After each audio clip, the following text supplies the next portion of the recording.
Google Vids is located at vids.google.com, or if you're in your Drive, use the New button to create a video. I'm going to choose blank vid to start from scratch, and that will also allow me to cover all of these other options too. Give your project a name, and if you are collaborating with someone, use the share button to add them as an editor. Google Vids lets you co-edit simultaneously, which is very nice.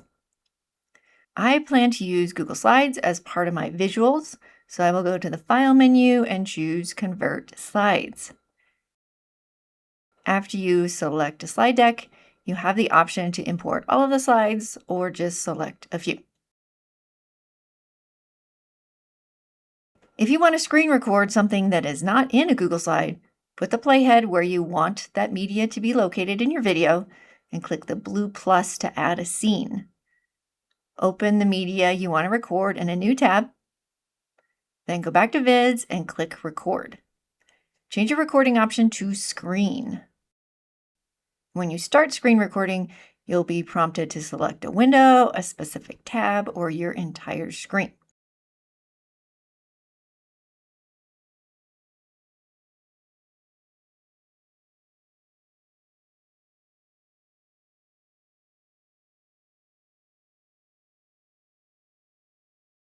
This blue part beneath the video is the audio that recorded from my computer's microphone. I don't really want that, so I'm going to select it and delete it. If I want to edit out any part of my screen recording, I just need to move the playhead to the beginning of the spot I want to keep.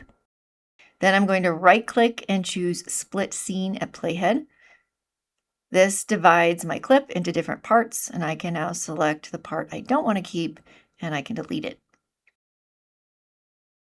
Google Vids built each of the slides I imported into a 5-second scene by default. To add a voiceover to these slides, I go to the slide and click the Record tab, and I need to change my recording option to voiceover. I think voiceovers are a lot easier if you have a script alongside each slide. If there's already text in the script box, you can delete it and change it. When you are ready to record your voice, just go to the appropriate slide, hit Start Recording, and then the red button.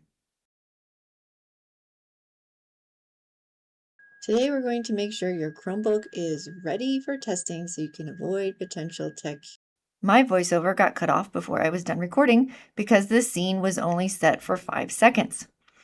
So I'm going to restart. I'm going to use the anchors at the end of the slide to lengthen its duration, and then I will restart my voiceover. When you're done with the voiceover, you can preview it, and then you'll see the insert button to add it to your video.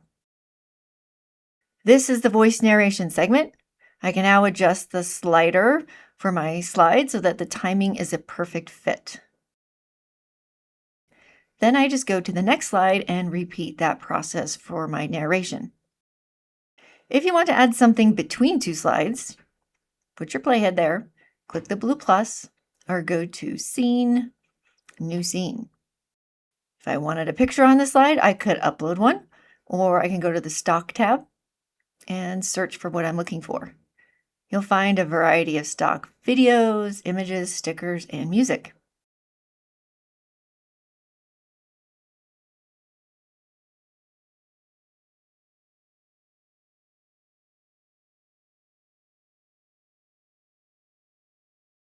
The text tool and shape tools let you add text or shapes to any of your slides.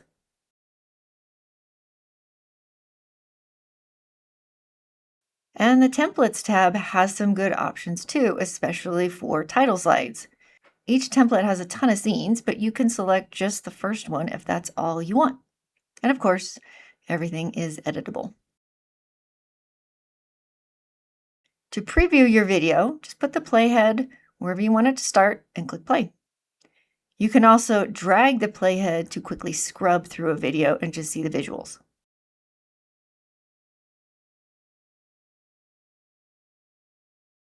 If you want background music, visit the Stock tab and filter for music.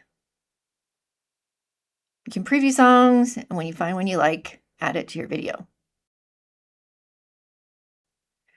The song I chose is way longer than my video, so I will put the playhead where I want the song to end, and then right-click on the audio to choose Split the Audio at the playhead. And now I can delete the part I don't need. If you click on audio and then the speaker icon, you can add fade-ins, fade-outs. You can also turn down the volume if the background music is drowning out your voice narration. Google is auto-saving this video as I go, so I can exit and return working as needed. When I'm all done, I will click the arrow by the share icon and export the video file either to my drive or I can download it to my computer.